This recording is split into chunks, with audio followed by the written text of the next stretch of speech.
थोड़ी जी करके आया है 75 भाई बेटा चप्पल भी आ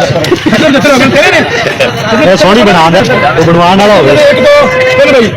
किलो का बचा ना समझ आवे तो गोरे 3650 रुपये इतने लाना लेने सारे 10 रुपये फिर से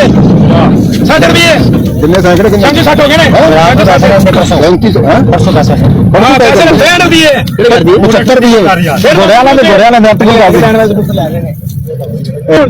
चलिए 10 रुपये जाओ भाई गोरे 10 10 15 3610 है कितने मिल तेन ये लगे हैं तू हाँ भाई 13 15 20 35 आजकल उर्दू बोल रहे हैं उर्दू बोल रहे हैं हवा निकल 3900 होगा भाई ठीक है 3900 पूरे 3900 10 रुपये कर दिया मिल जाएगी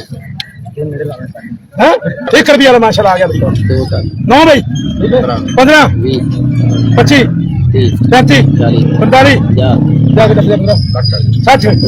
70 मंगल दे रख बस 490 हो गए 95 पूरे 4000 हम चले 4000 रुपये 1 2 3 भाई